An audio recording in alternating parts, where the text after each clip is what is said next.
ઉત્તર પ્રદેશ બાદ હવે ગુજરાત વડાપ્રધાન નરેન્દ્ર મોદીનું લક્ષ્ય છે ત્યારે વડાપ્રધાને પોતાના આવા 7 લોક કલ્યાણ માર્ગ પર ગુજરાતના ભાજપ સાંસદો સાથે નાસ્તો કર્યો હતો.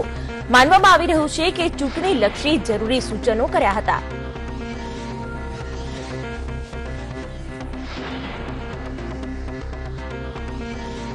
યુપીમાં દિગ્વિજય હાંસલ કરનારા અને પોતાની ચાણક્ય જેવી રણનીતિ માટે જાણીતા જીતના હીરો અમિત શાહ 29 તારીખના રોજ ગુજરાત આવશે ત્યારે માદરે વતનમાં અદભુત સ્વાગત કરવામાં આવશે.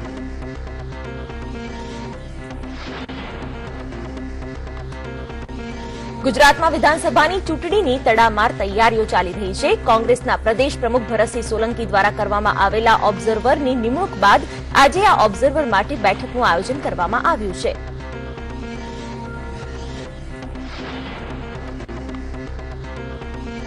મહારાષ્ટ્રમાં રેસિડેન્ટ ડોક્ટર્સની હડતાળનો આખરે અંત આવ્યો છે. આજથી રેસિડેન્ટ ડોક્ટર્સ ફરીથી પોતાની ફરજ પર હાજર થશે. મહારાષ્ટ્ર સરકારના સુરક્ષાના ભરોસા બાદ 40,000 રેસિડેન્ટ ડોક્ટરની હડતાળ સમાપ્ત થઈ છે. જોકે હાલ આ હડતાળને આપાતકાલીન અને જરૂરી સારવાર માટે રોકવામાં આવી છે.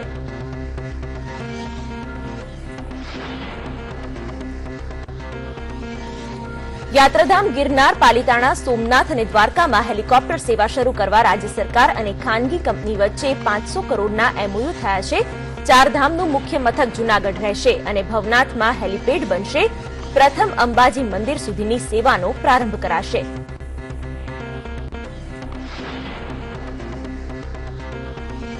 અમદાવાદના અંજલી 4 રસ્તા પાસેના એક્સિસ બેંક અને અન્ય એક ખાનગી બેંકના એટીએમને લૂંટના ઈરાદે અજાણ્યા શખ્સો દ્વારા તોડવામાં આવ્યું હતું, પરંતુ આ શખ્સોનો ઈરાદો સફળ ન થયો અને તોડફોડ કરી ફરાર થઈ ગયા હતા.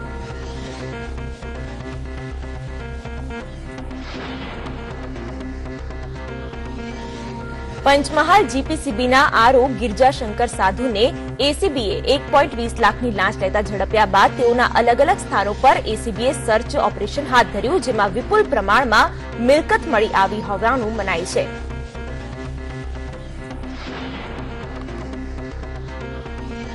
સુરતના રાંદેર વિસ્તારમાં મોરાભાગલ નજીકથી પિસ્તોલ સાથે ઝડપાયેલા કેનેડિયન નાગરિકની તપાસમાં ગુપ્તચર સંસ્થા રોયે ઝંપલાવ્યું છે. કેનેડિયન નાગરિક પાસેથી પોલીસને એક પિસ્તોલ, એક મેગેઝીન અને 7 કારતૂસ મળી આવ્યા હતા.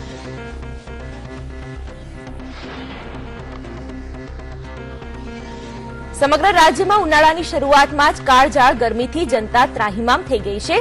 અત્યારથી જ મોટાભાગના શહેરોનો પારો 38 ડિગ્રી ઉપર પહોંચી ગયો છે. આજે વડોદરા શહેર 38.2 ડિગ્રી તાપમાન સાથે સૌથી ગરમ શહેર બની ગયું છે. વડોદરા અને ભુજમાં પણ 38 ડિગ્રી તાપમાન નોંધાયું છે.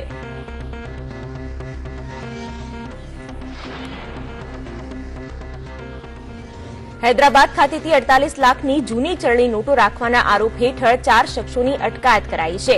આરોપીઓ જૂની નોટોને નવી નોટો સાથે બદલાવાની ફિરાકમાં હતા. આરોપીઓ પાસેથી પોલીસે